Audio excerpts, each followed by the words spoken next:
Hello, friends. This is Dave Hurwitz, executive editor at ClassicsToday.com. And as you may notice, I am wearing the white scarf of irredeemable chutzpah, because today is the day we have to review Roger Norrington, the useless Dreck edition. Here it is. 45 CDs of musical guano, all beautifully boxed for your delectation.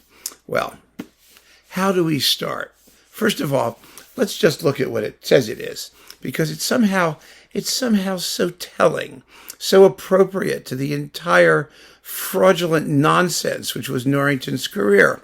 We have the complete Erato recordings. Now, Roger Norrington recorded nothing for Erato.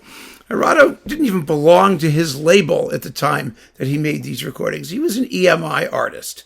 EMI has since been purchased by Warner. Warner is apportioning the EMI catalog amongst its various sub-labels, including Telefunken, Teldec, which became Teldec, and Erato, and EMI, and they seem to be doing everything they can to efface the memory of EMI from our consciousness, and hence Norrington now has an Erato catalog, which never existed. And that's so perfect for what Erato was, for what Norrington was, because Norrington was a fraud, a phony, a guy who invented, he was the George Santos of conductors. He really was. I mean, Norrington knew. Let's put it this way. Let's start at the beginning and set the scene for what's in this box of garbage, because you really need to understand a little bit of historical context to get where we're coming from and why it deserves the white scarf of irredeemable chutzpah.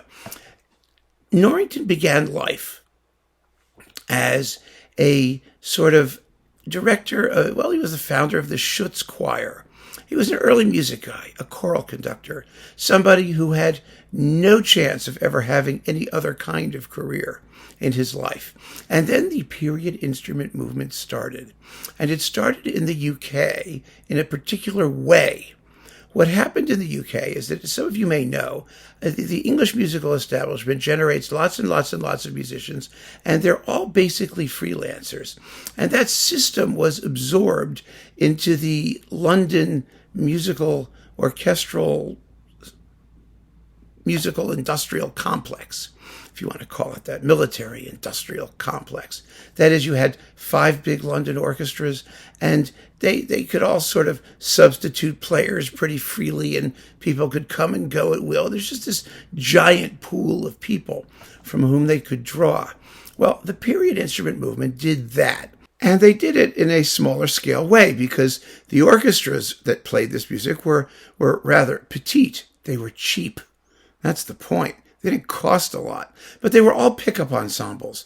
They were not regularly constituted organizations that had long pedigrees and traditions of greatness, like even some of the London orchestras had, right? They were just a bunch of guys and girls who were very talented, most of them young, who needed work.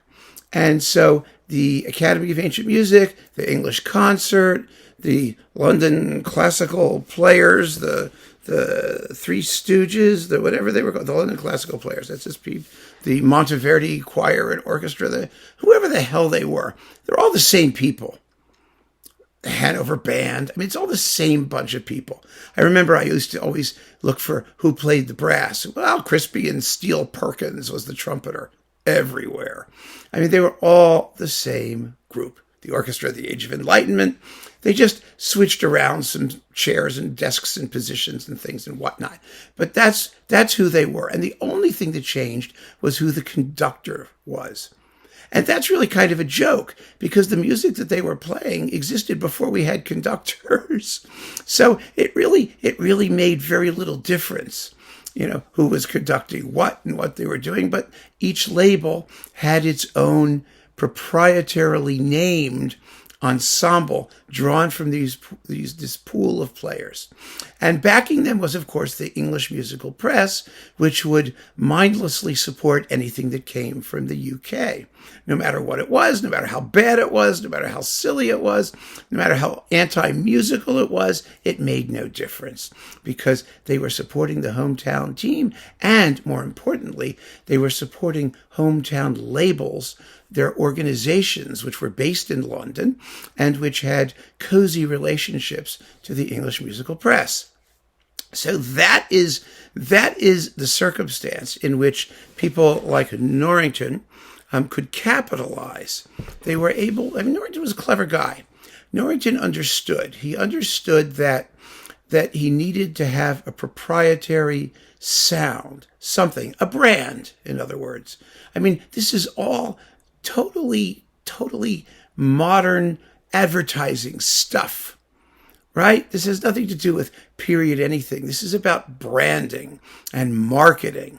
And so these organizations and these labels and these conductors, they were creatures of the efforts of the classical music industry in the UK to apply modern advertising and marketing concepts to the stuff that they were making. Now, there's absolutely nothing wrong with that. Modern advertising and marketing is a wonderful thing. It's a tool. But the question is, how good was the product that they were advertising and marketing? Well, in Norrington's case, not very. But it didn't have to be, you see. It only needed to sound like everything else everyone else was doing.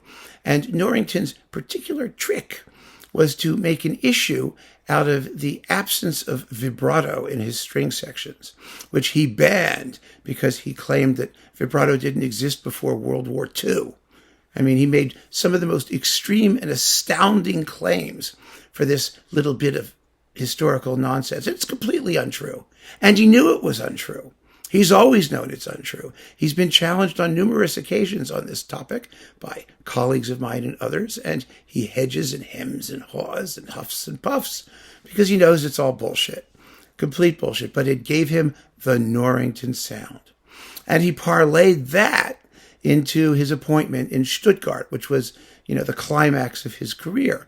Because in Stuttgart, he had a real orchestra, a very good orchestra, an orchestra of long standing that he could apply his Norrington sound to and get instant results.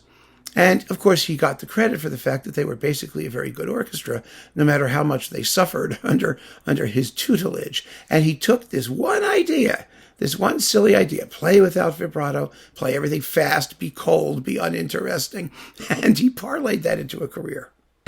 He really did. And the fact that he could do that astonishes me. Where were the ears of all the people who were listening to the garbage that he was producing for all of these years and not saying a word about it, never questioning his bona fides, never looking into the claims that these people were making about how music ought to be played, about what authenticity was, about what this stuff might have actually sounded like in the day.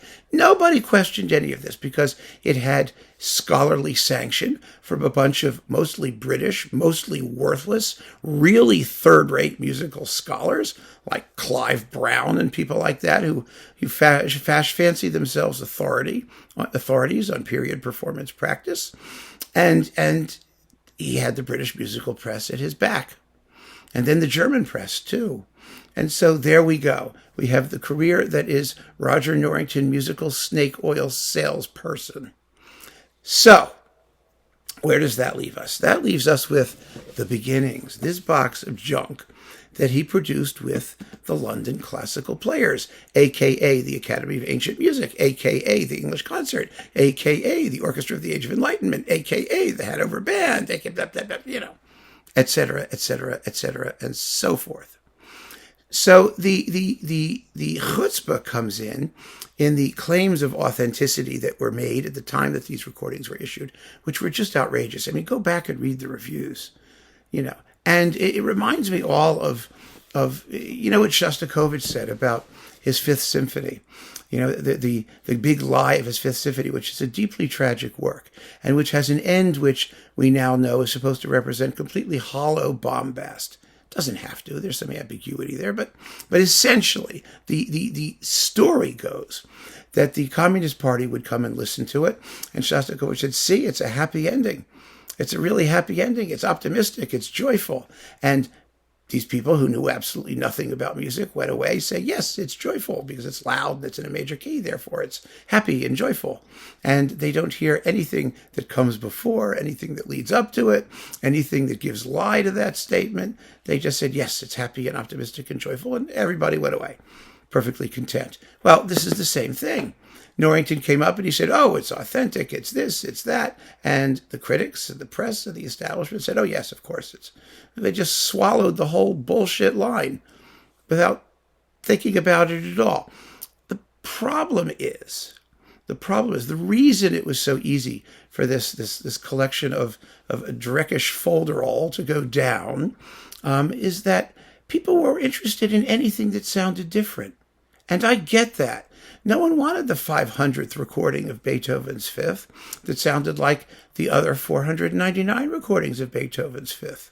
We were all thirsty, all of us, me too, all of us were thirsty for new sounds in traditional repertoire as a reason to remake that repertoire. I mean, the industry wanted to keep itself in business.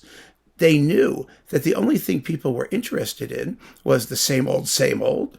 And so they had to record the same old. And they had to do it in a way that was different from what everybody else was doing.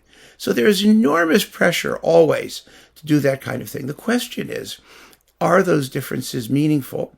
Number one, are they valid musically? Number two, that's, I think, sort of a critical consideration.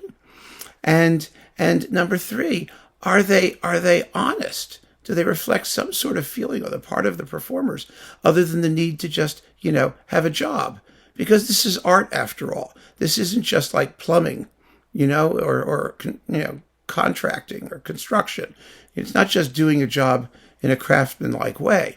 It's doing a job and trying to invest some sort of recognizable personal feeling or emotion or something.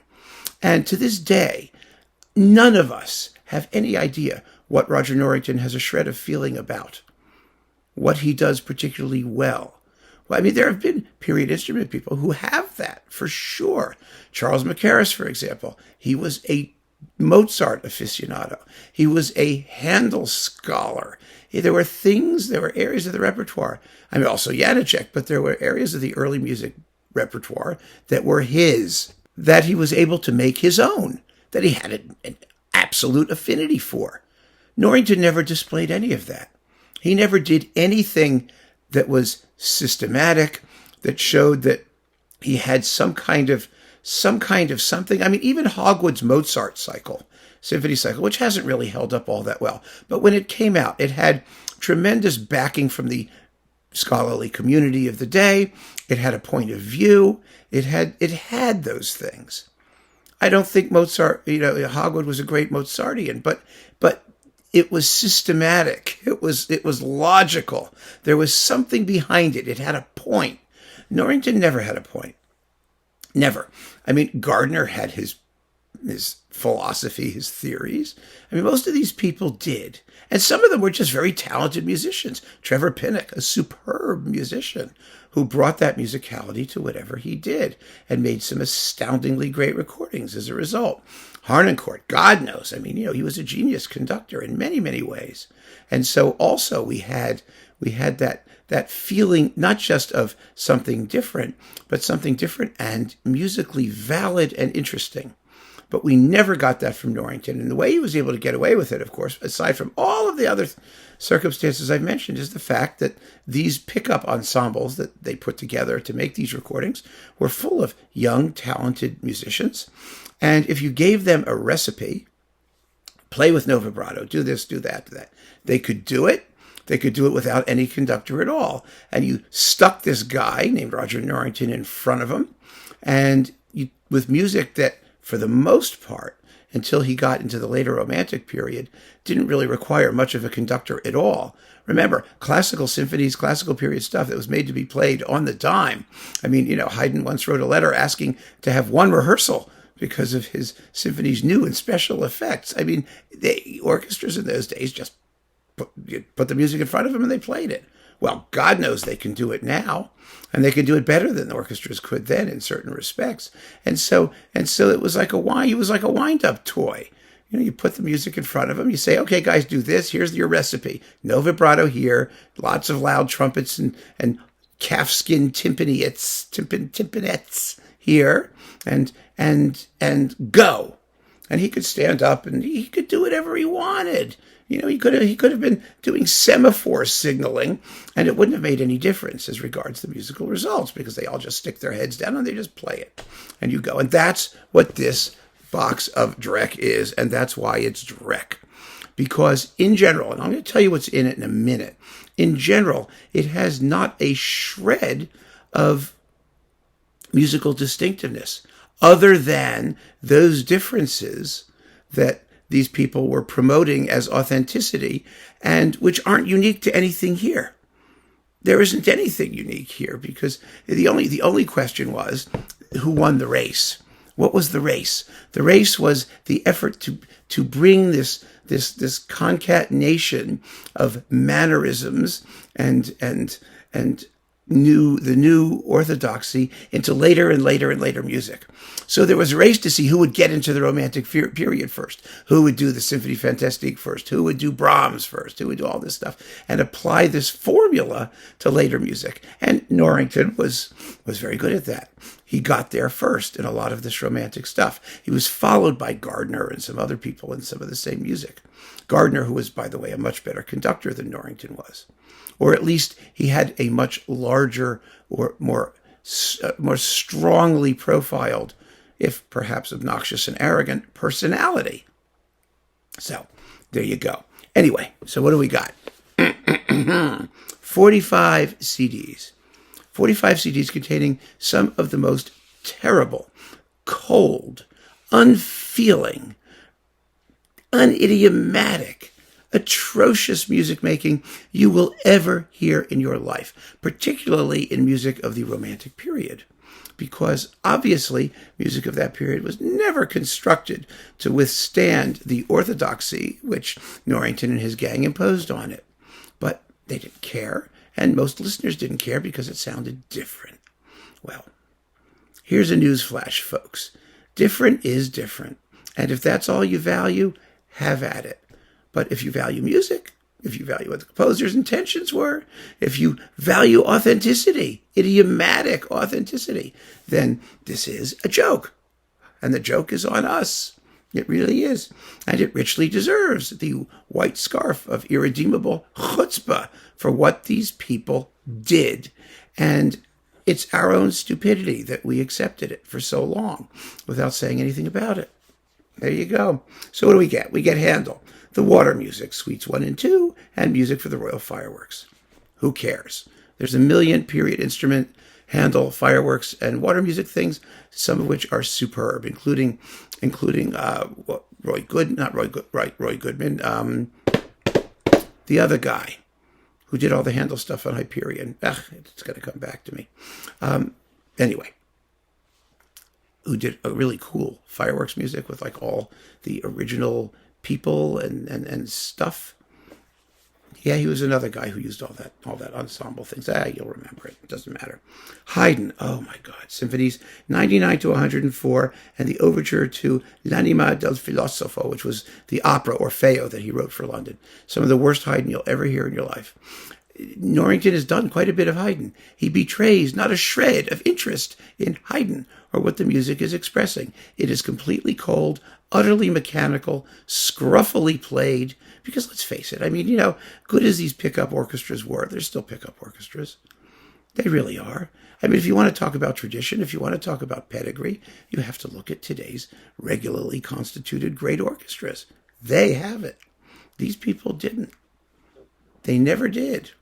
And it's, there you go. Okay, Mozart, Symphonies 38 through 41, and piano concertos, 16, 20, 23 through 25, concerto for piano and violin, whatever that is, Requiem, the Masonic funeral music, and Ave Verum Corpus. Let me just take a look here, because it's going to make me crazy. CDs 5 through 10, here they are. I wonder if they even tell you There's a track listing. No, yeah, there is a track listing. Is there a track listing? No, there's an index of works. Okay. Let's see. Mozart. Let's see. Piano concertos. No, they don't tell you who the pianist is. Wasn't it Melvin Tan or somebody truly awful like that? Wait a minute. Mozart. Here we go. Mozart. Symphonies. Mozart. This is some piano concertos. Yeah, there's number 20. Yes, with Melvin Tan. Melvin Tan was the Roger Norrington of the early keyboard thing. I mean, he played a tinkly, awful-sounding little forte piano, and his performances were as mechanical as Norrington's conducting. They were perfect together. Ugh, just awful. Absolutely awful. I mean, Melvin Tan has since sort of disappeared. Is it any surprise? Really? You know, not that these people didn't mean well. They just didn't have the talent. Okay, then we got, let's see, Beethoven, the symphonies, the Creatures of Prometheus, a couple overtures, Coriolan and Egmont, the piano concertos, and choral fantasy. Now, Norrington's Beethoven, hang on a minute, there we go. Norrington's Beethoven in Stuttgart was actually very good of its type. Why? Because he had an orchestra that understood Beethoven. I mean, and so there was only so much he could do. You know, he applied his usual, formula, his patina of falsity and patent medicine, and out came some very good period instrument Beethoven for what it was worth. It was more a display of the Stuttgart Orchestra than it was of anything Norrington had to say, because Norrington has nothing to say about any of this. Nothing. Happily, he never did Mahler at this stage in his career. Then we've got Weber Symphonies 1 and 2 and the Concertstück for piano and orchestra, and early romantic overtures by Weber, Mendelssohn, Berlioz, Schumann, Schubert, and Wagner. Oh my God, is that horrible? Oh my God! There's a wonderful disc, absolutely wonderful disc. It's over here. Hang on a minute. It's right in here, in this box, which I have to cover yet. Klemperer. Remember, he did a disc called Romantic Overtures. They've sort of been broken up here, but here is Weber and Schumann and that stuff, Wagner and all that. It's over here in that box. It was wonderful. Oh, one of the great discs of romantic overtures in the entire universe. Why? Because they sounded romantic. Yeah, they really did. They had fire. They had passion. They had atmosphere. They had all of that sort of spontaneity of feeling and expression that we want in early romantic music. Well, this is as cold as ice, and again, scruffily played, and other than the differences in timbre, which Norrington and his crew were pushing as authenticity, there is nothing here. Zero, zippo, nothing. Okay, then we've got Rossini Overtures. Oh my God, they're terrible. Never mind. Rossini Overtures can withstand and benefit from the best the great orchestras have to offer, because Rossini was obsessive compulsive about detail. And when you have someone like Abbado or Zell or Reiner or those people doing Rossini overtures, then you get authentic Rossini overtures, because you have all of the details appropriately touched in, the virtuosity of the individual parts. I mean, just think of the overture to the Silken Ladder, La Scala di Seta, the oboe solo.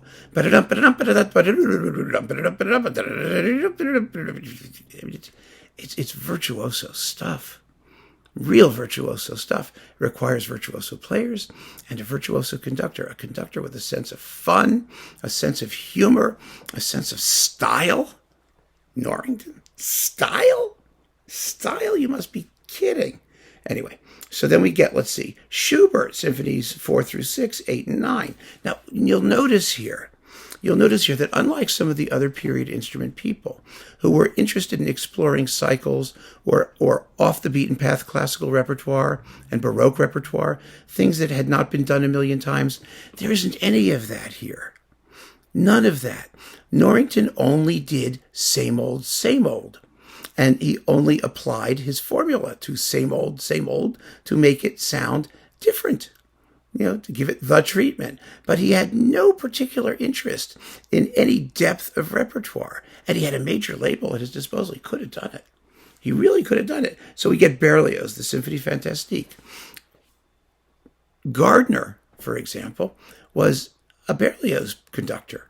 He did a lot of Berlioz. He did Berlioz on period instruments. He did Berlioz on modern instruments. He rediscovered Berlioz's early Messe Solennelle and recorded it. He explored. He used his apparatus, whether you agree with what they did or didn't agree with what they did, to uncover and explore the music in some depth. And that was a valuable thing. That was meaningful. It showed a commitment. It showed conviction. It showed a point of view. Not here. You get the Symphony Fantastique. Why? Because it had tinkly Erard harps and small bore trombones and blippity blippity blip. I like the blippity blippity blip part. And of course, Norrington, I remember the reviews. I remember the articles. There were articles in Gramophone and interviews. And, listen to this harp. Listen to that trombone. Listen to this sound. Listen to the English horn with, reeds made out of authentic French swamp creatures. I mean, all of that crap. And people would go away saying, oh, yeah, listen to that. Oh, listen to that. Oh, listen to that. Nowhere do you hear, this is my conception of the work. This is how I feel, what I feel Berlioz was trying to say. This is how we use these instruments to express something in the music. Nothing at all. It was like looking at a new car. This model comes with automatic transmission. It comes with satellite accident alertness. It comes with air conditioning. That's what it was. All we heard about was the mechanics, the plumbing of how they made sounds. Never what it meant, never what they were trying to achieve, never the expressive point, and there isn't one. So Berlioz, yes. Then we got Mendelssohn Symphonies 3 and 4. Ugh. Schumann Symphonies 3 and 4. Oh, is that awful? My God, that stinks. I mean, just bony, cold, dry. What are the words? I mean, just Wagner, Preludes and Overtures, and the Siegfried Idyll. The worst Wagner disc ever. Even people who were inclined to really give Norrington the benefit of the doubt heard this Wagner disc and they went, oh my God, what have we gotten into? What's going on here? I mean, it was atrocious. I remember when it came out. I remember hearing it at the record store and everybody turning around going, oh my God, what is that? Okay, Bruckner 3. Oh, yes. No. Smetana of Lost. You must be kidding. Well, you don't hear many people talking about the Norrington of Lost, do you? Well, there's a reason for that. And if there's ever a work that has a tradition, that really has a tradition and a pedigree of performance in Czechoslovakia or Czechia now, it's Mav Lost, isn't it? There was Irredeemable Chutzpah. That is probably that performance gets the ultimate Irredeemable Chutzpah trophy, if anything does. And then you've got the Brahms symphonies and orchestral music and the German Requiem and all that other stuff. Okay, the Brahms is horrid, absolutely horrid. And he redid it, of course. He redid all this stuff in Stuttgart. It was equally horrid. He had about as much business playing Brahms as Pierre Boulez would have had conducting Brahms. Although Boulez would have done a better job, probably. But that's the point, right? What about Norrington showed an affinity for Brahms? That he had something to say in Brahms, other than applying the same old formula that he applied to the music of Bach or someone like that. Actually, there isn't even any Bach in here. That's kind of shocking, isn't it? He didn't even bother with Bach because everyone else was doing Bach. He didn't much bother with Handel. He really didn't. He was interested in doing later music in early period way, in sticking square pegs into round holes. That was his game. Now, let's not forget, he was the founder of the Schutz Choir. And so when it came to conducting choral music, as in the German Requiem, for example, where the orchestra is entirely accompanying the voices, he could be okay. He wasn't always dreadful. I have my Brahms scholar friend, Styra Avens, who is very, very, very objective about all of this stuff, liked his German Requiem. She said it was a decent performance. I've heard it. It is a decent performance. Why? Because he doesn't get a chance to do much. He's dealing with voices. It's a whole different thing. Unfortunately, he can't suck the vocal cords out of his voices. He has to deal with human beings, and human beings are human beings. Much as Norrington was attempting to create some sort of alien something or other from another galaxy, he was stuck with people, and so the German Requiem has people, and that's good. That's good. Then we got Purcell, the Fairy Queen, which is okay. It's his only Purcell foray in here.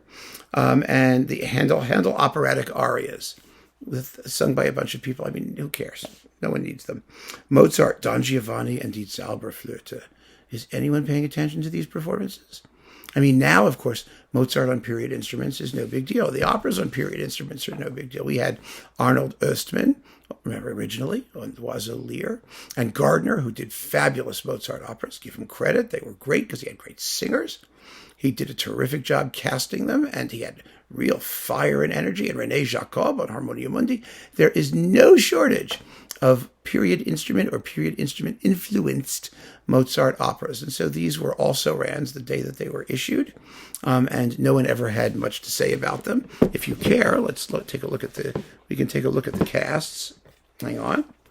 Because there were some good singers here too. I mean, it couldn't be all bad because I have to go back here into this, right? The booklet doesn't have any useful information in it.